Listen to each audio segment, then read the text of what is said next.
예수를 믿고 하나님의 자녀가 되어서 신앙생활을 시작하게 되어집니다.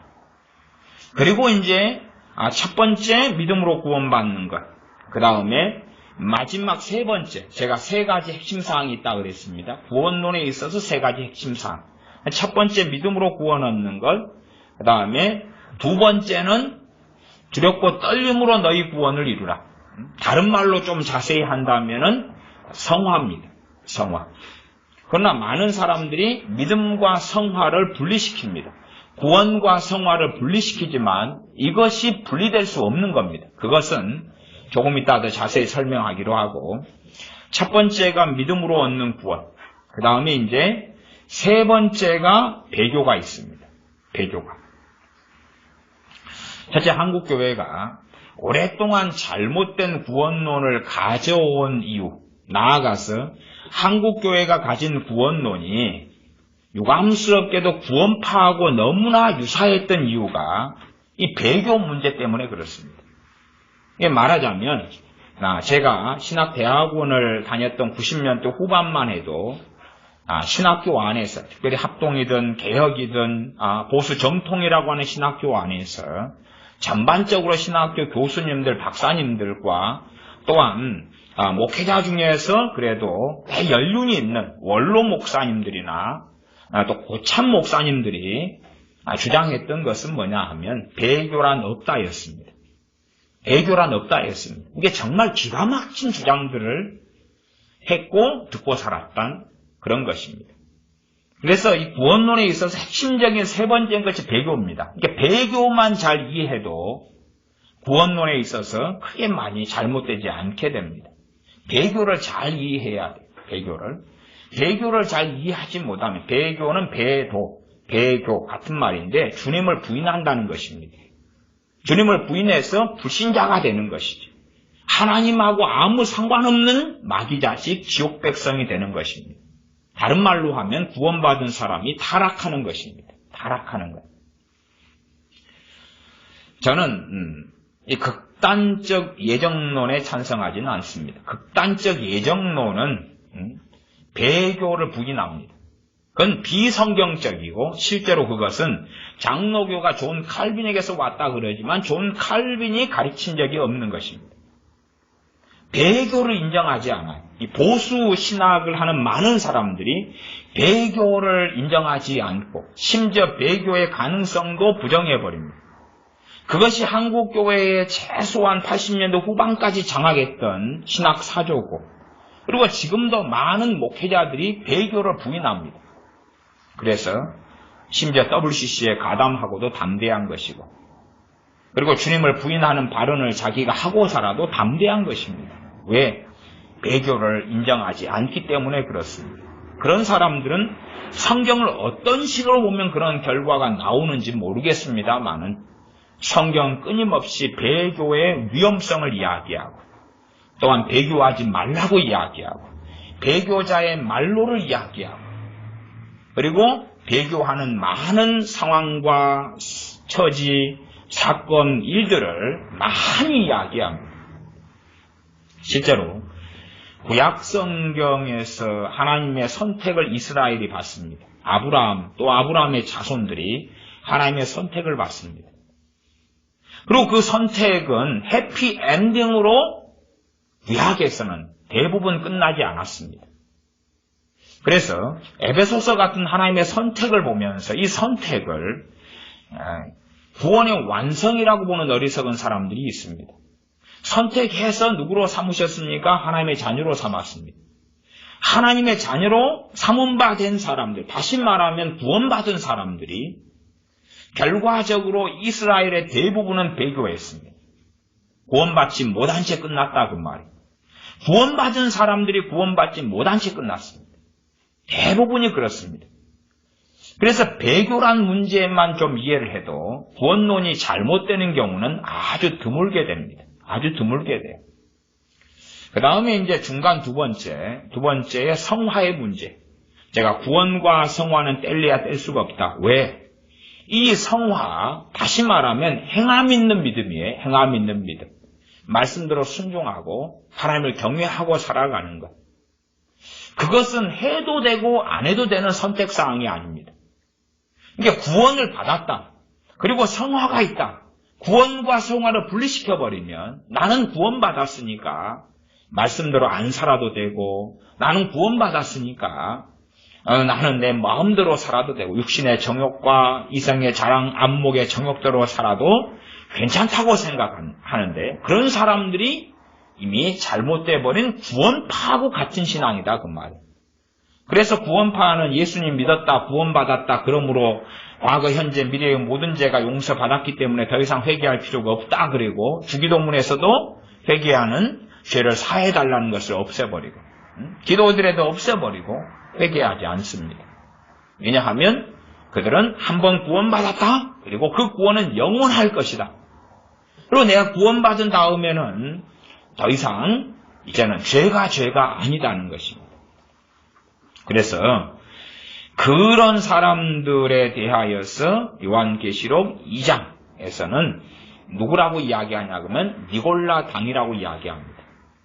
니골라 당의 행위를 너희가 미워한다고 에베소 교회를 주님께서 칭찬하십니다.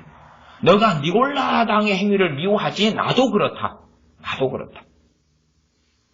일단은 이 히브리서 10장에 읽었던 본문은 좀 이따가 다루고, 요한계시록 2장으로 가서 이 니골라 당을 좀 살펴보고 히브리서 10장으로 건너오도록 하겠습니다. 요한계시록 2장입니다. 두 교회에, 버가모 교회와 에베소 교회에 니골라 당이 등장합니다. 요한계시록 2장 6절입니다. 2장 6절을 제가 읽습니다. 오직 내게 이것이 있으니 너가 니골라 당의 행위를 미워하는도다. 나도 이것을 미워하노라. 당연하게 니골라 당은 이단입니다. 이단인데 어떤 이단이냐 그러면, 내가 한번 하나님을 내가 믿었다. 그런 다음에는 무슨 행위를 해도 죄가 안 된다는 것입니다. 내가 하나님을 믿었다, 예수를 믿었다. 그렇기 때문에 내 모든 죄가 용서받았기 때문에 내가 무슨 행위, 무슨 죄를 지어도 죄가 안 된다는 것입니다. 이게 니골라 당입니다. 소위 말하면 극단적 은혜론을 주장하는 것과 같습니다. 하나님의 끊임없는 은혜, 끊임없는 사랑을 주장하는 것도 최소한 절반 이상의 니골라 당에 연결되어 있습니다.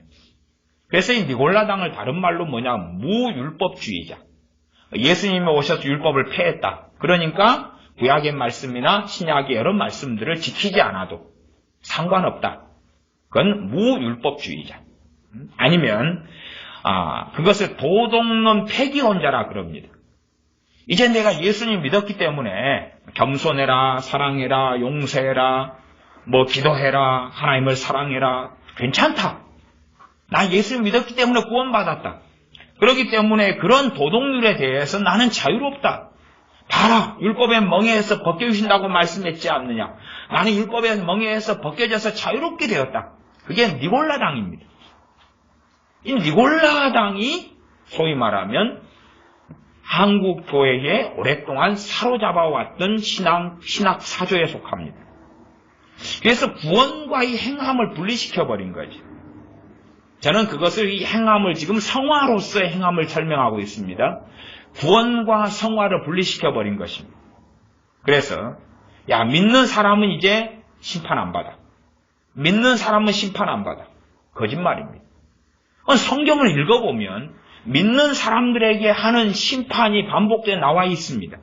그에 대한 자세한 이야기는 성경이 생략하지만, 그러나 믿는 사람들을 심판하신다고 반복되어서 나와 있습니다. 그것은 해석의 유무를 떠나서 아예 본문, 로고스, 텍스트가 그렇게 말씀하고 있는 거고, 얼마 전에 읽었던 히브리서 10장 같은 경우는 그 본문이 10장에가 나와 있기 때문에 일단은 조금 있다가 또 살펴보겠습니다. 그러면 이 니골라 당의 행위를 미워하는 교회가 에베소 교회, 그 정도 분별력은 있었던 교회고, 나아가서 주님께서도 2장 6절 하반절에 나도 이것을 미워하노라고 말씀합니다. 니골라 당이 어떤 행위를 하지만 사람이 행위를 하는 거지 행위 자체가 공중에 떠있고 유형의 것이 아니지요. 다시 말하면 니골라당을 미워하시는 것입니다. 니골라당은 진리와 역형에서 이단이거든요. 니골라당은 이 피를 흘리는 곳이거든요. 어떤 피를 흘립니까? 영혼들을 사냥해서 영혼들로 하여금 주님을 배신하고 지옥으로 떨어지게 만드는 것이 니골라당입니다. 니골라당.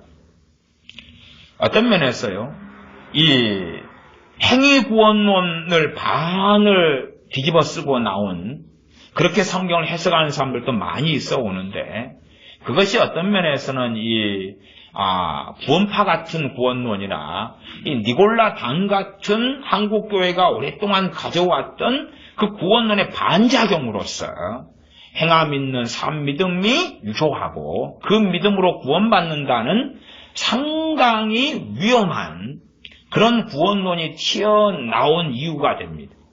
그러니까 성경에는 그런 말씀이 많이 있어요. 왜? 주여 주여 하는 자마다 다 하나님 나라에 들어오는 것이 아니라 다만 하늘에 계신 하나님의 뜻, 아버지의 뜻대로 행하는 자라에 들어온다라는 말씀부터 시작해서 정말 많은 구원에 대한 말씀들을 주님께서 하셨어요.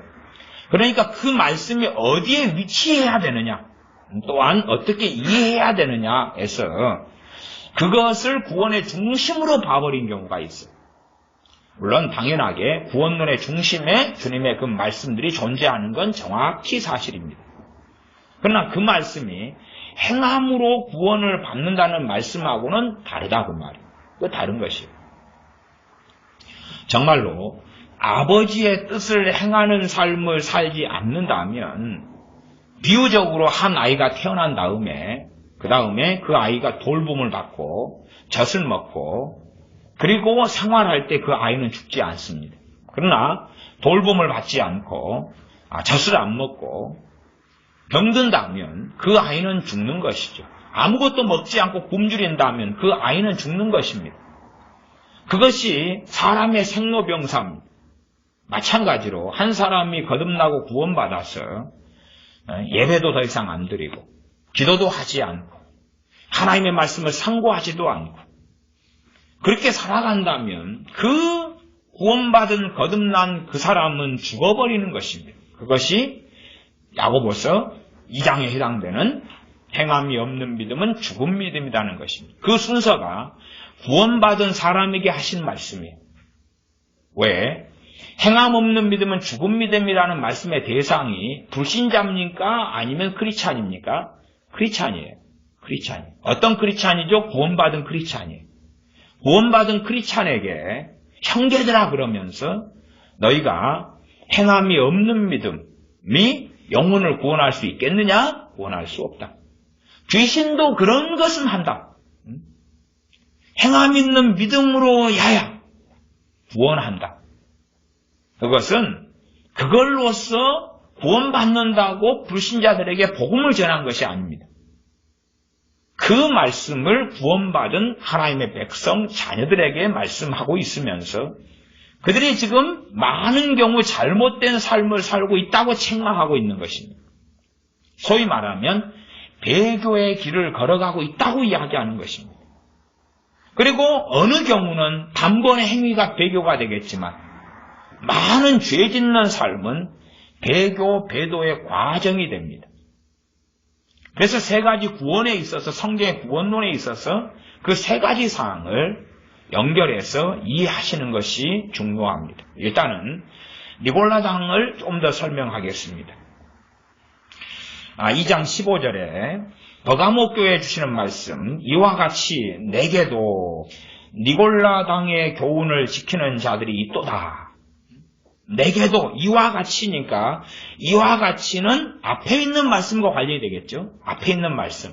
그러니까 니골라당의 교훈을 예제로 과거에 지켰던 어떤 사건을 언급하는 거죠. 그것은 14절인데 조금 이따 다시 살펴보고요.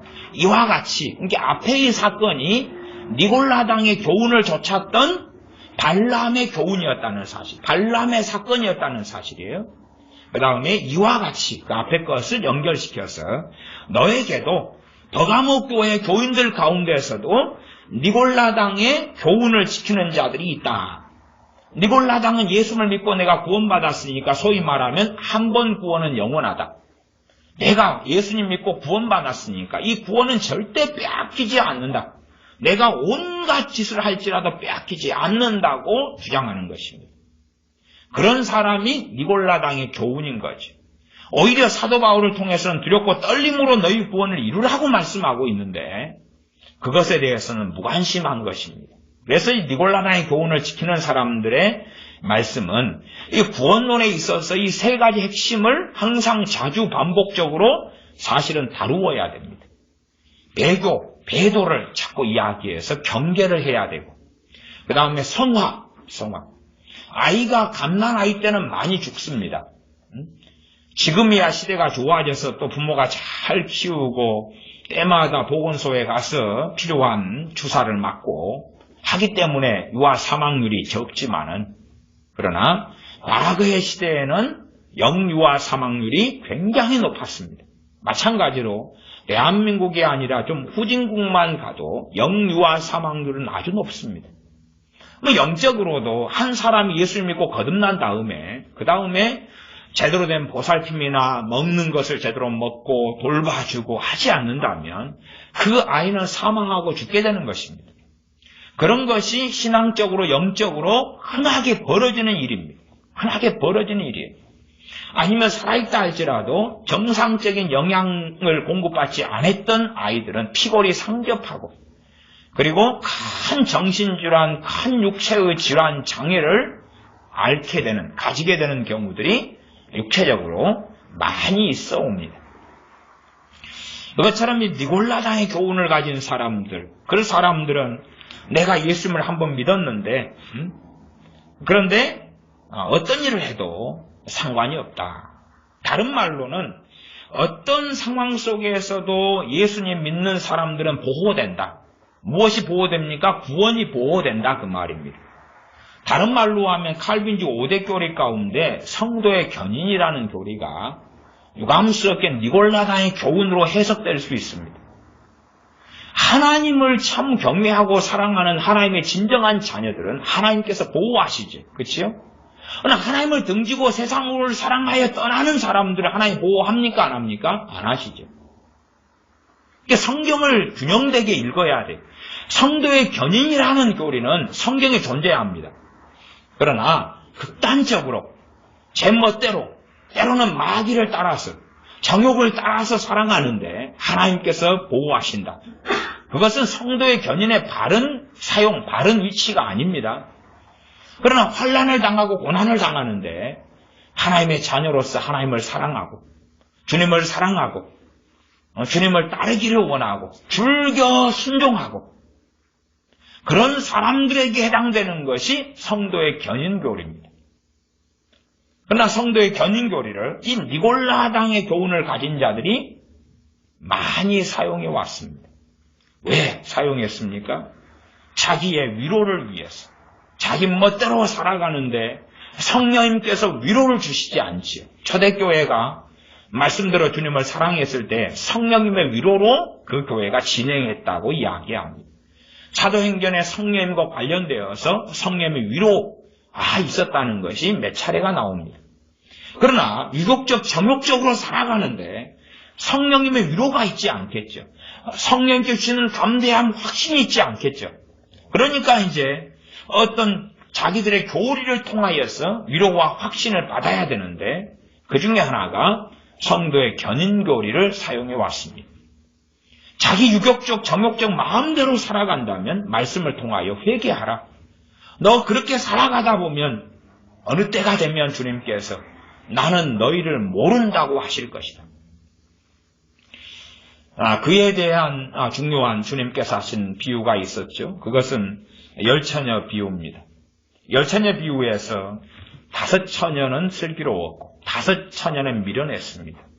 그리고 5처녀 가운데 미련한 5처녀는 명백하게 문이 닫힌 다음에 신랑 대신 주님이 오셔서 혼인잔치에 들어가고 문이 닫혔습니다. 문을 두드립니다. 5처녀가 열어달라고 두드립니다. 그때 주님께서 뭐라고 말씀하십니까?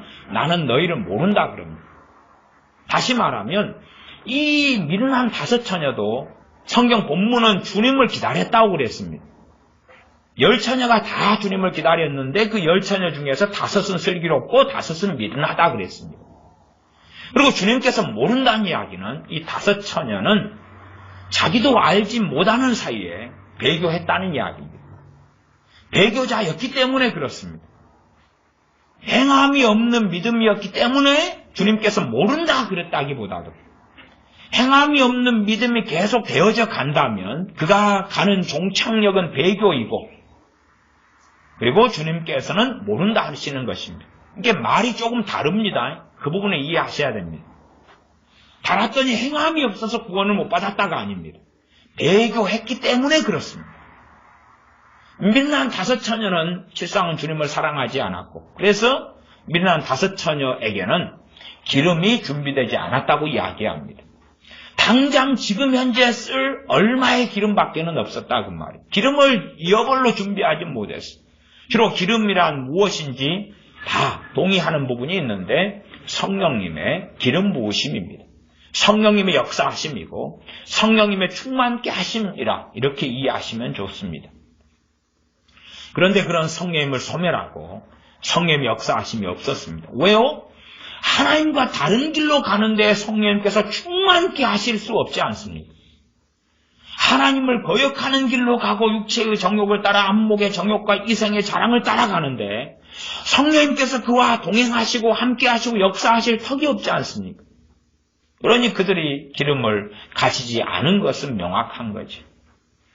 그리고 이제 기름까지 떨어져서 불이 꺼져갑니다. 등불이 꺼져갑니다.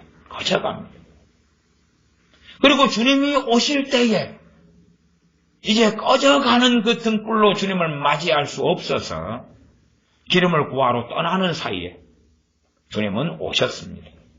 아마 기름을 구하려고 떠나는 중에 우리가 쉽게 생각할 수 있듯이 그 등불은 꺼졌을 것이라고 우리가 이해할 수 있겠습니다. 등불이 있는데 기름이 있어야 되죠. 불이 이렇게 붙었다는 이야기는 구원받은 하나님의 자녀란 이야기고 기름이 떨어져 버리면 그리고 불이 꺼져 버리면 그는 불신자 배교자라는 이야기입니다. 그리고 불이 꺼졌다는 이야기겠지. 열어달라고 두드립니다. 나는 너희를 알지 못한다 말씀하십니다. 또 마태복음 7장에 주여 주여 하는 자마다 다 하나님 나라에 들어올 것이 아니다 말씀하시면서 그 하나님 나라에 못 들어오는 사람들이 주님께 항변합니다. 우리가 주님의 이름으로 병을 고쳤고 주님의 이름으로 기적을 행했고 주님의 이름으로 귀신을 쫓아냈습니다. 그러니까 주님께서 하시는 말씀이 불법을 행하는 자들아 분명히 은사와 능력으로 병은 고치고 심지어 선지자 노릇하고 애언도 하고 환상과 꿈과 계시를 받고 귀신을 쫓아내고 권능을 행하고 살았을진 몰라도 그들이 산 것은 공의 의롭게 산 게 아니라 불법 속에서 살아왔다는 이야기입니다. 불법을 행하고 살아왔다는 이야기. 완전 성화하지 못했다는 문제가 아니라 우리는 주님을 닮아가기 위하여 죄를 짓지만 다시 회개하면서 죄와 씨름하고 싸웁니다. 그러나 그 주여 주여 하는 그 사람들은 처음 시작은 주님을 믿으면서 하나님의 자녀가 되어서 시작했을지 모르나 시작했기 때문에 성령의 능력이 있었겠죠. 시작했기 때문에 병을 고치고 주님의 이름으로 그랬는데 불법 속에서 들어가고 그리고 그들은 불법을 통해서 계속 살아가면서도 소위 말하면 니골라당의 교훈을 가졌을 수 있습니다. 봐봐라. 병이 치유되니까 나는 하나님 관계가 좋다. 이걸로 거꾸로 보자. 열매로 알지니 하는 것을 이상하게 해석해서 봐라 병이 치유됐잖아. 10처녀 비유로 한다면 성령 충만이나 성령의 역사하심이 있는가를 살폈어야 하는 것입니다. 그러나 이들은 귀신이 쫓겨나가잖아. 병이 고쳐지잖아. 또한 내가 지금 선지자 노릇하는 뭔가 환상과 꿈과 혹은 예언을 하고 있잖아. 그러니까 자기는 자기 멋대로 말씀과 다르게 살아가면서도 나는 안전하리라고 생각했던 것이 니골라당의 교훈입니다. 그리고 주님께서는 명백히 말씀하시기를 거기에는 미련한 5처녀보다 훨씬 더 강조해서 나는 너희를 모른다가 아니라 나는 너희를 도무지 모른다 그럽니다. 나는 너희를 도무지 모른다. 그렇게 명확하게 주님이 말씀하시는 것입니다. 니골라당의 교훈을 지키는 자들에 대하여서 버가모 교회에 주시는 주님의 말씀은 2장 16절로 가면 요한계시록 2장 16절에 그러므로 회개하라 그러는 것이죠. 그러므로 회개하라는 것이죠. 지금 이 니골라당의 교훈을 가진 사람들이 배교자로 됐는지 아니면 배교 직전인지까지는 모르겠습니다. 그러나 둘 중에 하나지요. 배교 직전이든지 니골라당의 교훈을 가졌다고 어떤 사람은 배교가 바로 되는 경우가 있고 어떤 사람은 배교로 걸어가는 중인 경우도 있을 거라고 봅니다.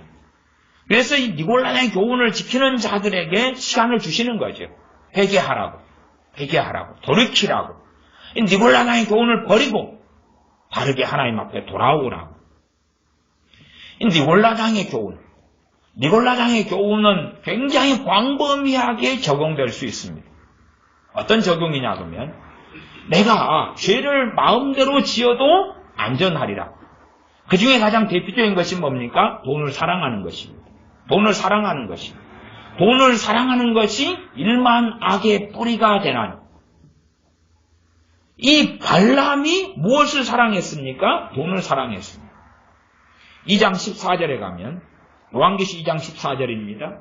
그러나 너에게 두어 가지 책망할 것이 있나니 거기 내게 발람의 교훈을 지키는 자들이 있도다. 발람의 교훈입니다. 그럼 발람이 무슨 일을 했냐 그러면 발람은 선지자였습니다. 근데 발람이 발락을 가르쳐 이스라엘 앞에 올무를 놓아 우상의 제물을 먹게 하였고 또 행음하게 하였느니라. 지금 이 발락은 왕인데, 발락 왕인데 이 왕이 이스라엘과 원수지간이고 이스라엘을 공격하고 싶습니다. 이스라엘을 멸망시켜버리고 싶습니다. 문제는 하나님께서 그를 보호하신다는 것입니다. 당시에는 광야에 이스라엘 백성이 있었을 때고 광야에서 행진하고 있었을 때입니다. 가나안으로 가는 여정 속에 있었을 때인데 이 발락 왕이 저 이스라엘 백성들이 위협이 되니까 저들을 없애버리고 싶었는데 하나님께서 보호하신다는 거였습니다. 당시에 당대의 선지자가 있었는데 발람 선지자였습니다. 그는 이스라엘 백성에 속한 사람이 아닙니다. 그러나 당대의 선지자였고 그 팔레스틴 지역의 유명한 선지자였고 또 팔레스틴만이 아니라 더 뛰어넘어서 넓은 지역까지도 알려진 선지자였습니다. 그리고 하나님께서는 발람 선지자와 만나시는 일들이 성경에 기록되어 있습니다. 민수기 등에 기록되어 있습니다. 하나님께서 얼마나 이와 가까이 하셨는지, 심지어는 이 나귀가 동물이 말을 하는 경우는 성경에 한 2번밖에 없습니다. 하나는 창세기에 에덴 동산에서 뱀이 말을 하는 것, 옛뱀, 마귀가 이 뱀을 이용하여서 말하는지 어쩌는지에도 뱀이 말하는 것, 그 다음에 나귀, 이 발람 선지자의 나귀가 말을 하는 것, 그거밖에는 없지요. 근데 하나님께서 이 선지자가 미친 것을 금지시키시려고 막으시려고 그가 항상 타고 다니는 나귀로 하여금 말하게 하셔서 선지자를 금지시켰던 것입니다. 그럼에도 불구하고 그렇게 하나님께서 관심을 가지고 함께 하시는 선지자임에도 불구하고 그는 발락왕이 제시하는 돈, 발락왕이 제시하는 부귀영화에 빠졌던 것입니다. 그리고 하나님께서 가지 말라 그러시는데 묻습니다. 하나님 정말 가지 말까요? 가지 말라고 그러면 안 갈게요. 그러죠. 뱃속 안에는 발락왕이 제시하는 부귀영화가 들어있습니다. 그리고 이제 가서 이스라엘 백성을 저주하라고 불렀는데 이스라엘 백성을 축복합니다. 그럴 수밖에 없었거든요. 그리고 발락왕에게 악한 계교를 냅니다. 발람 선지자가 악한 계교를 냅니다. 어떤 계교를 내냐 그러면 하나님이 보호하시는 백성을 공격해봐야 너만 당한다. 대신에 저 이스라엘 백성을 무너뜨리는 아주 간단한 방법이 있다. 그것은 하나님 앞에서 저들이 죄를 짓게 만들어라. 그래서 하나님이 직접 보호가 아니라 그들을 심판해가지고 치시도록 하면 된다. 하나님이 직접 쳐버리게 하면 된다. 그 계교를 내서 그 계교를 알려줍니다. 어떻게 하나님의 심판이 저 이스라엘에게 임하게 할까?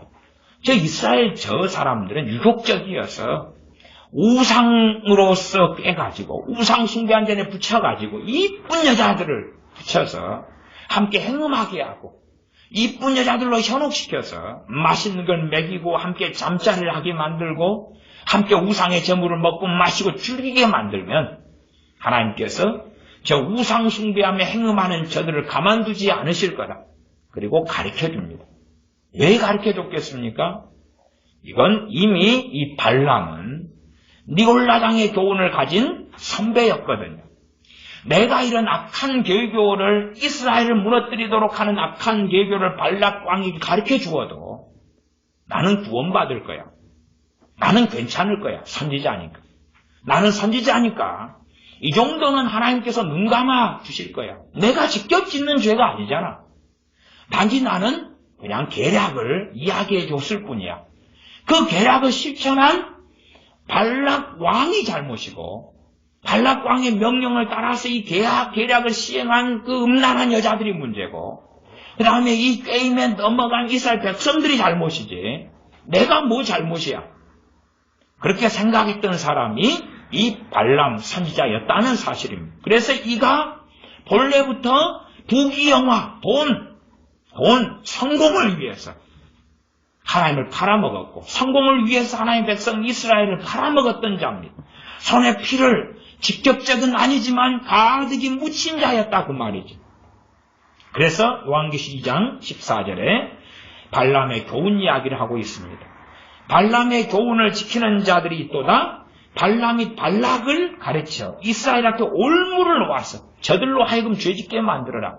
이스라엘 백성이 함정에 빠지게 만들어라. 그냥 군사적으로 공격하면 하나님이 보호하시고 너희가 큰일 나니까 군사적으로 하지 말고 잔치를 벌이고 우상 숭배의 자리를 벌이고 아주 멋지고 이쁘고 아름답고 그런 매력 있는 여자들을 대거 투입해서 저들과 함께 잔치를 벌이면서 잠자리를 가지고 그리고 우상의 점으로 먹고 마시고 술 마시고 즐기도록 저들은 매일 만나밖에 못 먹어. 그래 너희들이 육고기 잡고 소고기 잡고 잔치를 벌이고 고기를 굽고 찌짐을 하고 그러면 환장해서 달려들 거야. 거기에 술을 주고 거기에 이쁜 여자를 주고 그러면 환장할 거야. 그리고 이 발람 선지자가 가르칩니다. 이게 발람의 교훈입니다. 발람의 교훈이 이퀄 니골라당의 교훈으로 가지. 그래도 상관없다는 거지. 나는 구원받았으니까 나는 하나님의 백성이니까 그런 삶을 살아도 상관없다는 거지. 사실은 구약의 이스라엘 백성들의 대다수가 이 실제적인 발람의 교훈과 니골라당의 교훈을 가졌었습니다. 신약에 와서도 바리새인 등도 대부분이 발람의 교훈이나 니골라당의 교훈을 가졌습니다.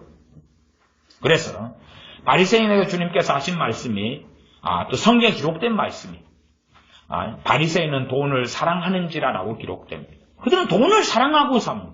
돈을 사랑하고 살아요. 주님께서는 마태복음 5장 산상수훈에서 하나님과 재물을 겸하여 섬길 수 없느니라 그럽니다. 그러나 많은 믿는 사람들이 돈을 사랑하고 살아가면서 괜찮다고 생각합니다. 그것은 심각한 죄가 아니야. 응? 누가 돈 없이 어떻게 살아? 다 돈이 필요하지. 돈을 이용하고 사용하는 사람과 돈을 사랑하는 것은 전혀 다른 것입니다. 그러나 발람의 교훈을 따르는 사람들은 돈을 사랑하고 돈 중심의 삶을 삽니다. 돈 중심의 삶을 살아요. 직장을 선택할 때도 돈 중심의 삶. 또한 돈이라면 거짓말도 밥 먹듯이 합니다. 내 손에 돈이 10만 원, 100만 원, 200만 원만 더 잡힌다 그러면 온갖 거짓말을 할 수 있는 사람이 기독교인들이다. 돈을 더 벌기 위하여 보험회사를 속이고 또한 의료보험을 거짓말로 하고 그렇게 해서 병원과 짜고 그리고 가짜 입원을 해서 돈을 타냅니다. 이게 발람의 교훈이죠. 왜 믿는 사람들이 우리 여수의 어떤 병원에 가면 병원에 있는 나이롱 환자들, 가짜 환자들, 거짓 환자들이 가득한 병원들이 종종 있는데 거기에는 믿는 교회 집사님, 권사님, 사모님 등이 누워 있습니다. 물론 사지육신 멀쩡합니다. 그러나 병원 자체가 그것을 짜고 서로 장난질을 치는 거기 때문에 저것은 눈먼 돈이야. 눈먼 돈이야. 저 눈먼 돈을 먼저 먹는 것이 임자지. 그 믿는 사람들은 배교자들입니다. 아니면 배교 직전인 거죠. 회개할 기회가 남았는지 지나갔는지는 모르겠습니다. 그러나 저는 최소한은 회개한다면 용서받을 수 있을 거라고 생각합니다. 그러나 그 회개에는 저는 조건은 달려야 된다고 봅니다. 단지 하나님께 잘못했습니다 하고 떼우는 것은 회개가 아니고 자기가 돌라먹은 것은 토해내야 되겠죠. 돌라먹은 것은 토해내야 되겠죠. 그렇지 입으로 떼우면서 이번에 500만 원 돌라먹고 500만 원 나이롱 환자 가짜 환자가 돼가지고 보험금 타먹고 죄송합니다. 그린 다음에 또다시 300만 원 또 타먹고 하나님 잘못했습니다. 그 다음에 또 1000만 원 타먹고 하나님 잘못했습니다. 그것은 하나님을 조롱하는 것이죠. 회개가 아니라 하나님을 우롱하고 조롱하고 멸시하는 것이죠. 그런 자들은 절대 구원받을 수 없고 하나님 앞에 설 수가 없다는 사실. 배교죠, 배교. 그래서 이 니골라당의 교훈을 가진 사람들의 한 부류가 돈을 사랑하는 그리스도인들입니다. 이 신사도 운동에서 핵심 메시지 중에 하나가 뭐냐? 부의 이동. 어마어마한 부요한 그리스도인들. 많은 천문학적인 돈이 믿는 사람들에게 돌아올 것이다. 왜 그것을 가리킵니까? 그 사람의 뱃속에 돈이 들어있기 때문에 그렇습니다. 그리고 그 돈은 하나님의 영광을 위해 쓰여질 것이다 하는 거짓말 환상을 이야기합니다. 그러나 주님께서 명백하게 부자는 천국에 들어가기가 얼마나 어려운지 낙타가 바늘길을 통과하는 것보다 어렵다고 말씀하셨습니다. 그러나 사람들은 그렇게 생각하지 않습니다. 왜? 이 니골라당의 교훈을 가졌으니까. 나 예수님 믿는 부자는 그것이 아니요. 예수님 믿는 부자는 낙타가 바늘길에 들어가는 것보다 그건 해당이 없는 말씀이야. 나 예수님 믿었으니까. 그래서 부자들이 예수님 믿고 나면 그 말씀을 집어 던져버립니다. 해당이 없다고 생각합니다. 나는 예수님 믿은 사람, 이건 불신자 부자에게 한 이야기야. 불신자 부자도 예수님 믿으면 될 거 아닙니까? 신자 부자가 되니까 이 말씀 필요 없다. 아니요. 그것은 신자든 불신자든 해당되는 말씀이에요. 해당되는 말씀. 부자 신자는 신속하게 니골라당의 교훈으로, 발람의 교훈으로 빠져버리고 맙니다. 왜요? 자기의 삶의 중심이 돈 때문에 선택하고 돈 때문에 결정하고 돈 때문에 움직이기 때문에 그렇습니다. 주님을 섬기는 게 아니라 돈을 섬기는 자고 그것은 악인데 그것을 악으로 보지 않습니다. 왜? 니골라당의 교훈을 가진 사람들일수록 악으로 보는 것에 성경의 말씀에 말씀하는 악에서 눈을 돌리고 덮어버립니다. 그리고 악이 아니라고 해버리고 맙니다. 니골라당의 교훈, 또 이 발람의 교훈을 가지고서 발락을 가리켜서 올무를 이스라엘 앞에 놓고 2장 14절 우상의 제물을 먹게 하고 행음하게 하였다. 그리고 이제 하나님이 직접 이스라엘을 심판하고 쳐버리시고 많은 사람을 죽이십니다. 그러나 이 악한 계교를 짠 발람은 더 이상 선지자가 아니고 술사거, 점쟁이에 불과했고 그리고 그는 여호수아의 칼날에 죽임을 당합니다. 그는 당연히 지옥으로 떨어졌죠. 자기가 그렇게 돈을 벌기 위하여 악한 계교를 내어도 하나님은 내가 선지자니까 나를 용서하실 거야, 괜찮을 거야 그렇게 이야기했던 것입니다. 그러나 이 니골라당의 교훈이나 발람의 교훈에 대하여서 연결되는 것이라고 말씀드렸습니다. 2장 16절에 그러므로 회개하라 그리하지 아니하면 내가 내게 속히 임하여 내 입의 검으로 그들과 싸우리라. 하나님이 싸우는 존재들. 하나님이 심판하신다는 이야기죠. 그런 사람들이 되고 맙니다. 그래서 한 번 구원은 영원하다. 예수님 믿고 난 다음에 믿은 다음에 구원받는 건 정확합니다. 행함으로 구원받는 것이 아니라 오직 믿음으로 구원받습니다.